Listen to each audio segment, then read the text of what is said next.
जैसे ही हो गया आगमन आपका, ही हो गया। स्वागतम स्वागतम स्वागतम आपका, स्वागतम स्वागतम स्वागतम आपका।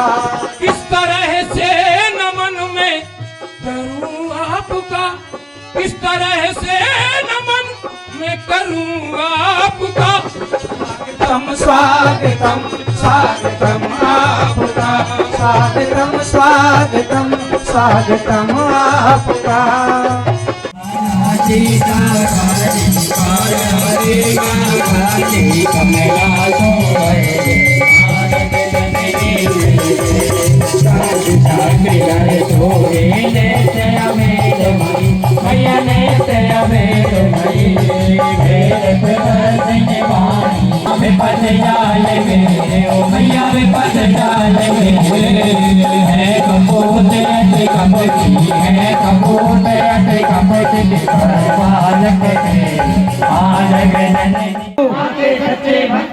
ग्राम बहरौल के ग्रामवासियों, आगे सच्चे भक्त बनो। ग्राम बहरौल के ग्रामवासियों, आगे सच्चे भक्त बनो। गुरु आज्ञा ही कर्म हमारा, गुरु आज्ञा ही धर्म हमारा, गुरु आज्ञा ही कर्म हमारा, गुरु आज्ञा ही धर्म हमारा।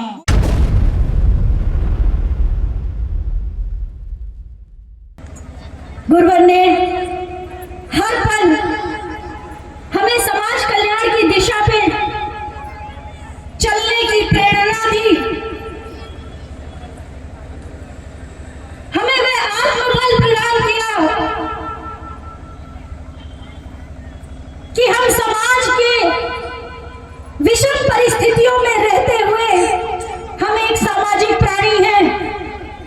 समाज में नाना तरह की समस्याएं आती हैं,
प्रभाव पड़ता है।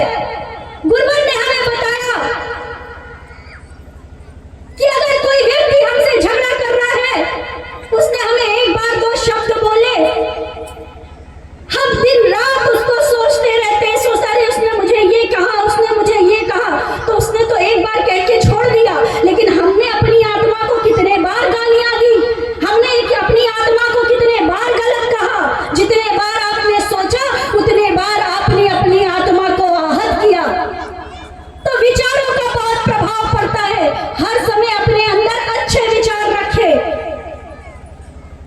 गलत को बढ़ावा ना दे, अधर्म को बढ़ावा ना दे, अनीति को बढ़ावा ना दे। अगर आपको अपनी शक्ति का प्रयोग करना है, अपनी शक्ति का उपयोग करना है, तो अनीति, अन्याय, अधर्म के खिलाफ करे। गुरुवर ने यह ज्ञान हमें दिया कि छोटी छोटी बातों में अपनी ऊर्जा को नष्ट ना करें, हमेशा अच्छी बातें सोचे, माँ का ध्यान करे, अपने बच्चों को अच्छे संस्कार दे। गुरुवर ने कहा है कि अगर आपके पास समय नहीं है, नहीं समय दे पा रहे हो, तो भी आप घर से अपने बिना गुरु चालीसा, माँ चालीसा किए घर से बाहर मत निकलो। इतना समय तो निकालो कि कम से कम घर से निकलते समय गुरु चालीसा, माँ चालीसा कर सको। मंत्रों के उच्चारण का कितना सुंदर क्रम गुरुवर ने बताया कि आप कहीं भी रहो, किसी भी परिस्थिति में रहो, दो छोटे मंत्र गुरुवर ने हमें प्रदान किए। ओम शक्ति पुत्राय गुरुभ्यो नमः, ओम जगदम्बिके दुर्गाय नमः। आप कहीं भी रहो, इन मंत्रों का उच्चारण करते रहो, आपकी ऊर्जा शक्ति बढ़ेगी, कार्य करने में मन लगेगा। क्योंकि अगर गुरुवर ने कुछ कहा है तो वह पूरा ना हो, ऐसा तो हो ही नहीं सकता। ब्रह्मांड की कोई शक्ति नहीं रोक सकती। पूर्व में गुरुवर ने जो भविष्यवाणियां की थी वो आज अक्षर से सत्य साबित हो रही है, और आज जो गुरुवर कह रहे हैं वह भविष्य में अक्षर से सत्य होकर ही रहेगा। क्योंकि यह एक सच्चिदानंद की वाणी है, सच्चिदानंद का आदेश है, वो अवश्य पूर्ण होगा। हमें केवल उस मार्ग पे चलने की आवश्यकता है।